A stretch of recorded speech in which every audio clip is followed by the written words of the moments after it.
Seizing central territory with the queen pawn opens immediate avenues for piece development.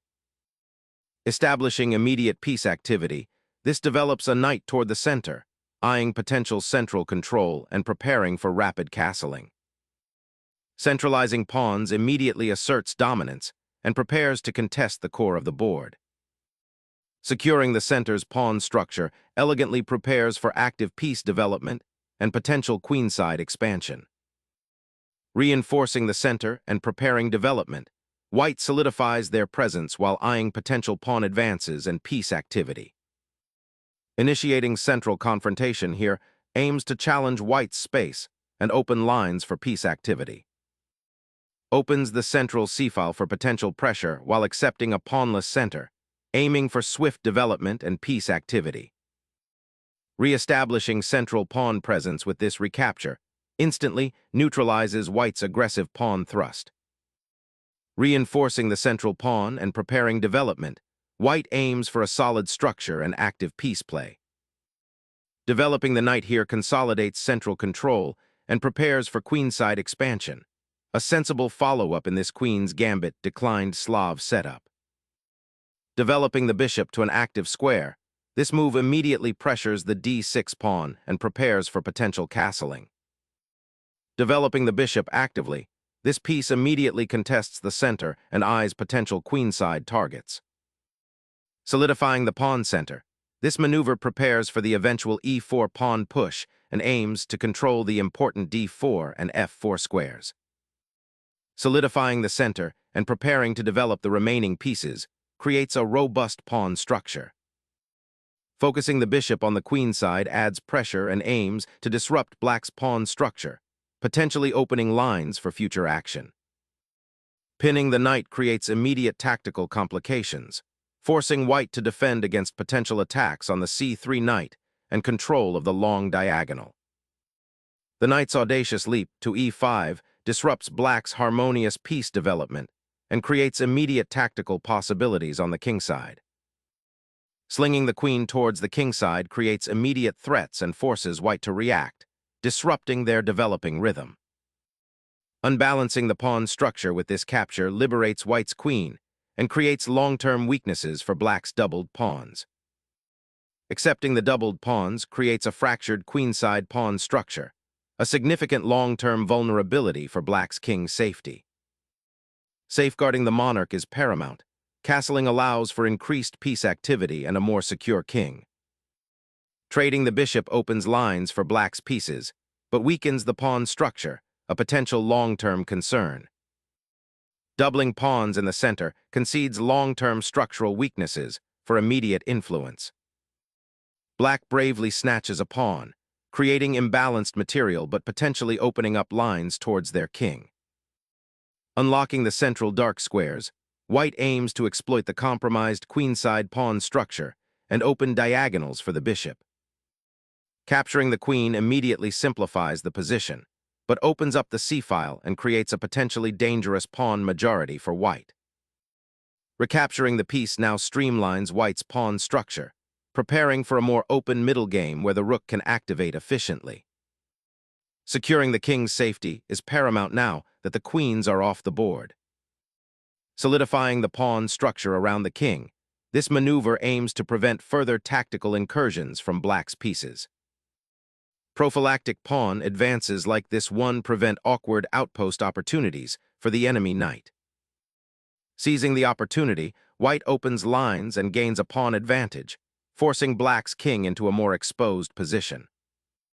Repositioning the rook to an open file prepares a formidable defensive shield and potential counterplay along that vital corridor. Securing queenside territory prevents black from establishing an outpost and prepares to contest the open files. Reasserting knight presence, this redeployment aims to contest the central files and eventually join the queenside pawn push. A strategic retreat, redeploying the bishop to a more active diagonal, eyeing potential weaknesses on black's queenside. Reclaiming the c-file offers a solid foothold, aiming to challenge white's central pawn structure and potentially activate the rook. Repositioning the bishop to c5 aims to restrict black's piece activity, and potentially exploit the weakened queenside structure. Unveiling the queen's bishop's power, this maneuver brilliantly seeks to exploit white's compromised queenside pawn structure for a more active endgame. Striking at the flank, this aggressive knight sortie aims to disrupt black's queenside and seize initiative, creating tactical complexities. Initiating counterplay on the now open file, this rook redeployment aims to disrupt white's control and threaten awkward intrusions. Capturing the rook simplifies into a winning endgame, securing material and forcing pawn structure advantages. This tentative retreat allows white to seize the open c-file and apply pressure on the queen side, a dangerous development for your king's safety. Piling pressure on the queen side while securing the pawn's advance. Dislodging the bishop allows black to activate dormant pieces and prepare for a kingside pawn push. Anchoring the rook on the third rank solidifies control of that open file, preparing a potential kingside assault. Solidifying the pawn chain unlocks potential for rook activity on the open files. Unlocking the central pawn is key, aiming to shatter black's defensive pawn shield and exploit the weakened dark squares. Safeguarding the monarch becomes paramount as the central pawns are exchanged. Clearing the path for the queen's rook to join the central fight, a subtle repositioning that gains crucial breathing room. Reactivating the rook on the file offers surprising counterplay and challenges white's advanced pawn. Shifting the king towards the center is a proactive step to centralize his majesty as the endgame looms. The rook, now liberated, seeks influence on the open files, aiming to outmaneuver its counterpart. Solidifying the queenside expansion, this repositions the rook to better contest the file and support central advances. Activating the rook from its passive position allows it to contest the critical central files, creating counterplay. Initiating a pawn advance on the kingside, aiming to liberate the rook and potentially create an escape square. The knight's repositioning opens lines and seeks active squares, creating dynamic pressure on the queenside pawn structure. Unleashing a pawn storm on the kingside, white aims to create dynamic play and exploit black's somewhat passive rook position.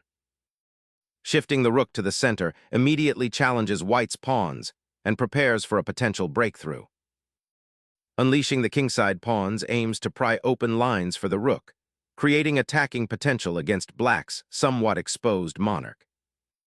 Shifting the rook to the open file offers defensive support and prepares for potential infiltration. Opening the center drastically changes the dynamic, inviting aggressive piece play and potentially exposing the king. Opening the kingside pawn structure here creates dangerous weaknesses, inviting a swift attack. Sacrificing the pawn opens the h-file, creating immediate mating threats against black's uncastled king and disrupting his defensive setup. Assuming the black king's new position will be less exposed to the open lines, this recapture aims to consolidate the pawn structure and prevent further immediate threats. Securing the open file for the rook, preparing to exploit the weakened kingside pawn structure. Opening the center drastically, this pawn sacrifice aims to unlock attacking lines against white's slightly exposed king. Opening the d-file grants white crucial control for potential pawn advances and tactical pressure. Repositioning the rook to the king's side opens up attacking possibilities against the weakened white king.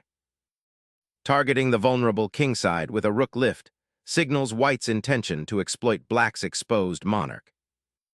Securing the c-file with the rook is paramount. Any lapse in defense there will be ruthlessly exploited. Activating the king offers more protection and better central control. Reconnecting the rook to the kingside offers a vital lifeline, finally giving black an active piece. Unleashing the pawn creates a dangerous passed threat on the queen side, demanding immediate attention. Unlocking the file opens a new dimension for white's attack, forcing a response. Activating the rook with potential for a breakthrough pawn push, creating immediate endgame tension. Shifting the rook to the 7th, ranks prepares to defend against white's menacing passed pawn. Securing the open file for the rook will allow it to support the pawn's advance and pressure black's defense. The rook shifts, seeking to activate itself on the open file and pressure white's advanced pawn. Unblocking the bishop allows it to attack along the diagonal, seeking out weaknesses on black's queenside. Initiating rook mobility through the 7th rank opens up tactical possibilities and forces white's pieces to reevaluate their positions. Sacrificing the rook opens a dangerous diagonal, directly exposing the black king to immediate threats. King's exposure increases dramatically with this passive retreat. Escaping the knight's threat remains paramount. Securing the king's escape route, while eyes remain fixed on the open file's dominance. Unveiling the king's flank, this knight's descent creates immediate mating threats and forces critical defensive decisions.